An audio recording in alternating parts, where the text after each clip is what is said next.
भूतिया बैल। एक बार की बात है, एक गांव में एक हरिचरण नाम का आदमी अपनी पत्नी रुद्रमा देवी के साथ रहता था। रुद्रमा घर संभालती थी और हरिचरण खेतों में काम करता था। उनके पास एक बैल था जिसकी मदद से हरिचरण खेतों में काम करता था। हर हर खाले खाले। अरे अरे, इतना चारा क्यों खिला रहे हो? इसका हमें फायदा ही क्या है? अरे खेतों में बहुत काम होता है भगवान, तुम तो इसके पीछे ही पड़ी रहती हो। पर हरिचरण के कहने पर भी रुद्रमा थोड़ा सा चारा उठाकर ले जाती है और हरिचरण अगर कहीं बाहर जाता तो रुद्रमा उसे चारा खाने को भी ना देती। बैल पूरे दिन पुकारता मगर रुद्रमा उसे बस ताने ही मारती। रुक जा, अभी बताती हूँ तुझे। पूरे दिन बस शोर करता है, एक दिन नहीं खाएगा तो मर नहीं जाएगा। अपनी पत्नी को जानते हुए भी हरिचरण बैल का ध्यान न रखता, खेतों में काम कराता, उसके ऊपर बोझा ढोता। एक दिन की बात है, रुद्रमा बहुत सारी लकड़ियां खेतों से काट कर ले आई। हाय, मैं मर गई, कितनी भारी है ये लकड़ियां। तो किसने कहा था इतनी लकड़ियां लाने को? हाँ, तुम अपनी बैल की सेवा करो, एक गिलास पानी तक तो पूछ नहीं रहे हो। हाँ लाता हूँ। फिर उसी रात को आसमान में घने काले बादल छा जाते हैं और बूंदाबांदी शुरू हो जाती है। रुद्रमा की आंखें खुल जाती हैं। हाय रे, बारिश में मेरी तो लकड़ियां ही भीग जाएंगी। रुद्रमा भागकर जाती है तो देखती है कि लकड़ियां भीग रही हैं। घर में बैल की जगह को छोड़कर कहीं जगह नहीं थी जहां लकड़ियों को रखा जा सके। तो रुद्रमा बिना सोचे समझे बैल को खोलकर बारिश में खड़ा कर देती है और लकड़ियों को बैल की जगह पर रख देती है और जाकर घर में सो जाती है। बारिश और तेज हो गई, रात भी गहरा रही थी, तो बैल खुद के बचाव में वहां से निकल गया और चलते चलते रात के अंधेरे में जंगल की ओर चला जाता है।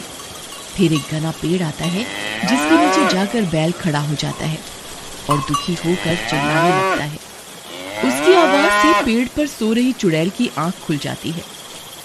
कौन है जो रात में भी चैन से सोने नहीं देता? फिर चुड़ैल देखती है कि पेड़ के नीचे एक बैल खड़ा है। भला इतने घने जंगल में ये यहाँ, वो भी इतनी रात में क्या कर रहा है? मनुष्य तो मनुष्य, आजकल पशुओं का भी कुछ पता नहीं चलता कब क्या करते रहते हैं। पर मुझे क्या, मुझे तो बस एक शरीर चाहिए, फिर वो किसी का भी हो। और चुड़ैल उस बैल के अंदर प्रवेश कर लेती है। कुछ ही देर में बारिश बंद हो जाती है तो बैल मैदान में जाकर घास चरने लग जाता है। इधर हरिचरण बैल को बाड़े में ना पाकर बहुत परेशान होता है। अरे भगवान, बैल कहाँ गया? यहाँ तो लकड़ियां ही पड़ी हैं।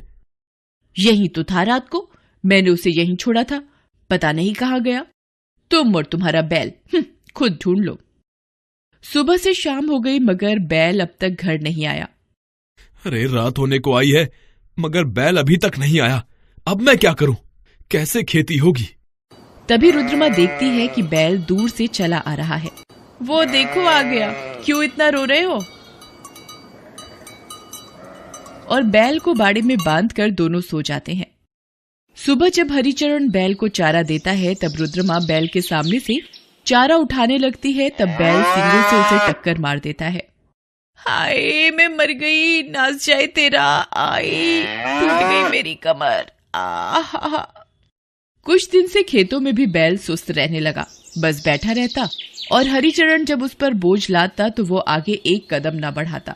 बैल का ये रवैया देखकर हरिचरण भी परेशान हो गया। पता नहीं इसे क्या हो गया है, आजकल बड़ा सुस्त रहता है। मैं तो पहले ही कहती थी ये कुछ काम का नहीं है। हरिचरण घर के काम से बाहर जाता है तो उसे आने में कुछ देर हो जाती है। बैल उधर भूख के मारे शोर करने लगता है। अरे बस कर, क्यों जीना हराम कर रखा है मेरा? मैंने तेरा जीना हराम कर रखा है या तूने मेरा जीना हराम कर रखा है? चल मेरे लिए चारा लेकर आ, और हाँ, इस बार मेरा चारा उठाया तो सींगों से इतनी दूर फेंकूंगा कि मिल नहीं पाएगी। तुम बोल सकते हो? हाँ, और ज्यादा चालाकी की तो मार भी सकता हूँ, समझी? तेरी कमर तो मैं अभी तोड़ूंगा। हाय मैं मर गई, कोई तो मुझे बचाओ। हाय हाय कोई तो बचाओ। और बैल रुद्रमा के पीछे भागने लगता है। रुद्रमा आगे आगे और बैल पीछे पीछे। फिर एकदम बैल गायब हो जाता है और ढूंढने पर वह बाड़े में मिलता है। रुद्रमा जल्दी से ढेर सारा चारा बैल को दे देती है और हरिचरण के आते ही, अजी सुनते हो, ये बैल नहीं है, बला है बला। ये तुम क्या कह रही हो? इतना क्या हैरान हो रहा है तू? तू भी तो सारा दिन मुझसे खेत में काम कराता है, मुझ पर मेरे वजन से ज्यादा बोझा डालता है। क्या तुम बोल सकते हो? हाँ, तुम बेजुबान जानवर पर इतने जुल्म ढाते हो और खाने के लिए भी पेट भर खाना नहीं देते हो।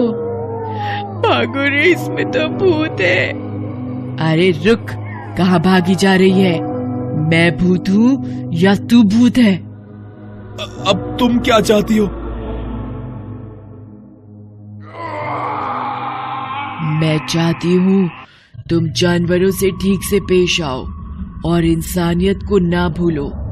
मैं चुड़ैल होकर इंसानियत की सोचती हूँ, तुम इंसान होकर इतने बेरहम कैसे हो गए? मन तो करता है दोनों को सींगों पे उठाकर दूर फेंक दूं। मुझे माफ कर दो, आगे से मैं इसे अपने बच्चे की तरह पालूंगी। ठीक है, मैं आसपास ही रहूंगी।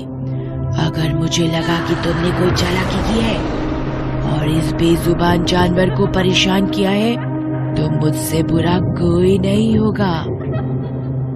ऐसा कहकर चुड़ैल जंगल में चली जाती है और हरिचरण और रुद्रमा अब बैल का खूब ख्याल रखते और खाने को भी भरपेट देते। तो बच्चों, इस कहानी से हमें ये शिक्षा मिलती है कि हमें बेजुबान जानवरों का ख्याल रखना चाहिए और कभी भी उन्हें परेशान नहीं करना चाहिए। Thanks for watching.